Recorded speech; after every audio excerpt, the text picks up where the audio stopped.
Oakland native George Flanagan sharpens his pool cue every time he has a chance. Recently, he took part in an experiment to sharpen a totally different cue, Your task is the auditory cue in his brain. And this is one that's really kind of a challenge. dig. The experiment was fun. All he had to do was play a video game. Click on the boy. The game is called The Brain Fitness, and the residents at the Grand Lake Gardens retirement community are some of the leading players. Lucy Himmel is 85, and she plays the game 5 days a week. I go shopping usually with a friend on Tuesdays, but I made it up on Saturday morning or Sunday morning. The 8-week program is intensive. Researchers wanted to know, can the brain really change if people exercise it every day? They went through the technology of it, and I just thought it just really sounded like a good idea. The good idea flew in the face of the old dog new tricks theory. Here, the research and development director at Posit Science, Dr. Joe Hardy, explains what neuroscientists used to believe. After a certain critical period of youth, your brain is essentially hardwired in a certain way. In other words, it couldn't fundamentally change the way that it operated.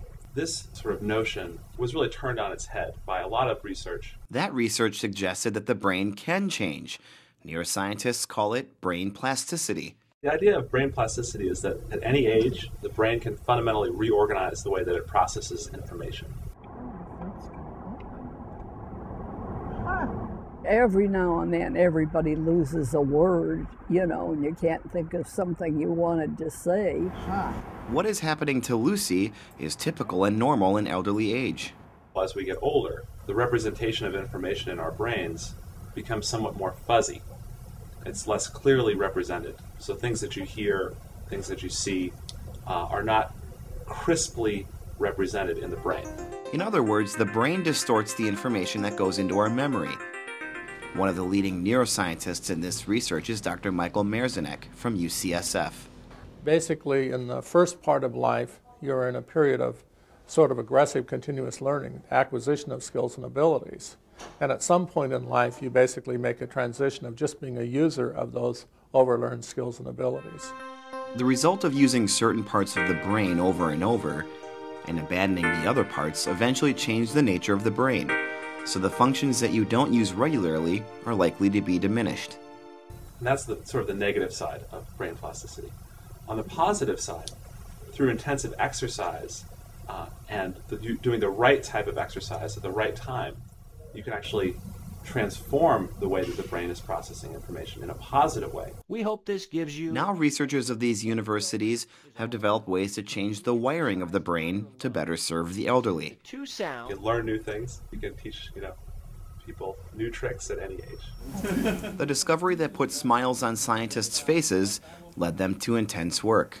And the task is to retrain the brain to represent information that it's trying to deliver to memory more precisely and more powerfully and more completely. First, the scientists focused on the neurons, or cells in the brain, that process sound. Your brain's ability to understand... We looked at the way that you can transform the representation of information in those neurons. And we built exercises that specifically target the processing that's going on in those cells. Thinking and remembering. For the sake of simplicity and the ability to accurately control the process, the exercises take the form of a video game. I actually don't know anything about a computer. For many, even dealing with the computer mouse was a challenge. Because I've never used a computer. This fact didn't stop scientists from creating computer-based exercises. The presentation of these stimuli needs to be exact to the millisecond in order to drive the types of discriminations that we want to drive in the right parts of the brain that we want to target. I improved in all the categories, some better than others.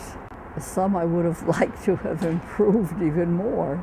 Now Lucy knows how to use the computer. Moreover, She enjoys playing the game, especially since she knows she could be moving her brain to a higher level of fitness.